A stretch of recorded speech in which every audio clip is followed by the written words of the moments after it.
All right. Welcome everyone to lesson one. Think of this as your masterclass in the actual anatomy of a business. We aren't just going to skim the surface here, right? We're going to really dissect how a business breathes, runs, and most importantly, grows. Over the next 6 lessons, we'll be laying down the exact framework you need to develop a completely bulletproof business plan. So grab those notebooks, get focused, and let's dive right in. Now, I want to hook you right out of the gate with a question. What actually makes business development different from just pure sales? It's a trap, honestly, that so many new entrepreneurs fall right into. They think, hey, if I'm selling, I'm developing the business. But pure sales, that's often just a quick short-term transaction. Business development, on the other hand, is all about creating sustainable value. It requires you to cultivate these deep, ongoing relationships with customers, markets, suppliers, the whole community. It is, quite literally, the long game. So here's our game plan for today. We're going to start with the business planning foundation, then move through the core functions, marketing, finance, HR, and operations, before we look at how to actually integrate all of them. And finally, we'll cover your project and next steps. Part 1. Business Planning Foundation. Okay, let's dive into this. Before we can build anything, we absolutely have to understand the core pillars. We need strategic clarity so our efforts aren't just scattered everywhere. We need resource alignment to make sure we've got the right people and the right capital. And of course, we need execution discipline to actually hit our targets. The Harvard Business Review defines business development as the creation of long-term value for monetization from customers, markets, and relationships. I really want you to internalize that word long-term. True business development is not a flash in the pan. We are planning to minimize risks, allocate resources rationally, and adapt to market shifts. It's all about building that continuous revenue stream, not just making a quick buck today and disappearing tomorrow. Now, here's something you see all the time. A really common trap for new entrepreneurs is confusing strategy with tactics. Listen, strategy addresses your long-term objectives. It is the what are we doing? It's your ultimate destination. Tactics, however, are the short-term actions. They are the how are we going to do it? The daily, weekly steps you take to arrive at that destination. You absolutely need both, for sure, but you must never, ever confuse the map with the vehicle. So to successfully execute that strategy, every single business goal we set has to pass through the SMART framework filter. It's just not enough to say, oh, I want to grow sales. You need to be specific, measurable, achievable, relevant, and time-bound. So saying something like, I want to increase online sales by 15% in the next quarter, now that is a SMART goal. It gives you strategic clarity and the discipline to actually execute. Moving right along to Section 2, Marketing and Finance Functions. All right, shifting gears into our functional breakdown. This is how we identify our market and, crucially, how we fund our vision. Marketing is fundamentally about defining your market offering, and we do that through the good old 4 Ps.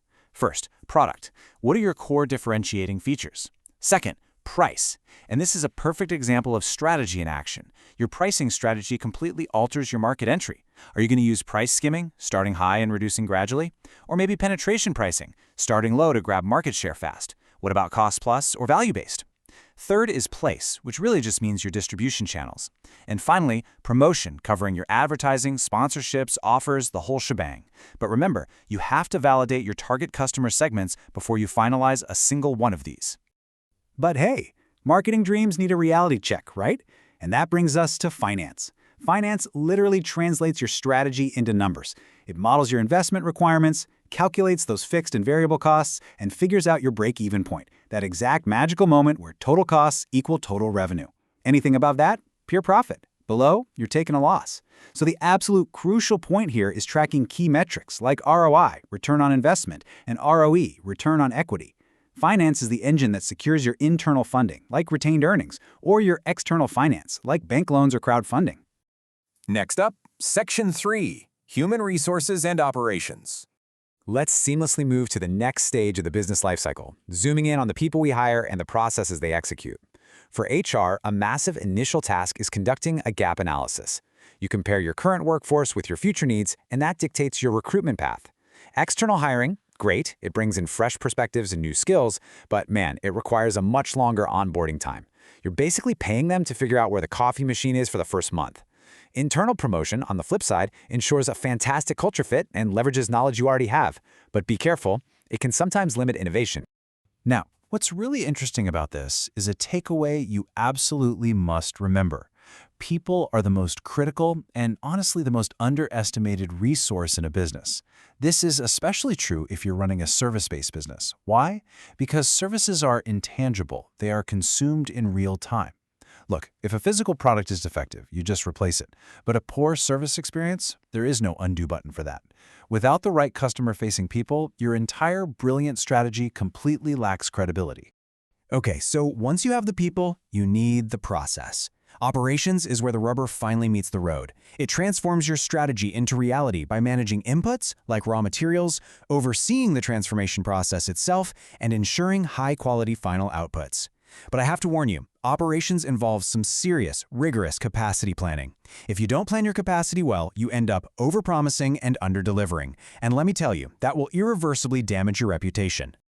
Which brings us to Section 4, Integrating the Core Functions. Now here is the most critical part of this explainer. It's simply not enough to have these 4 departments running in isolation. They have to stitch together. This breakdown perfectly illustrates the disastrous real-world stakes of working in silos. Think about it. If you run this super aggressive marketing campaign without checking your operations capacity, what happens? You get unfulfilled orders and a totally trashed reputation. Or what if you generate massive demand, but finance hasn't secured the working capital? You literally can't buy materials and production just stalls. And what if HR tries to recruit, but they have zero skills guidance from operations and no budget approval from finance? Your recruitment completely freezes and you're hit with a massive talent shortage. One isolated decision ripples into total organizational failure. To show you how it should be done, let's look at a quick case study of a consulting firm launching a new service division. They are the absolute perfect counterexample. Marketing did the groundwork and validated the demand. Then, those specific marketing insights fed directly into finance's revenue models to set totally realistic targets. With the approved budgets in hand, HR successfully went out and recruited the right talent. And boom, with the right people in place, operations was able to scale up rapidly. The result? A virtuous cycle where every single function actively supports and strengthens the others. This interconnected harmony is literally the gold standard of business development. And finally, Section 5, Your Project and Next Steps. All right, we're wrapping up the theoretical portion of today's lesson and transitioning straight into your hands-on assignment.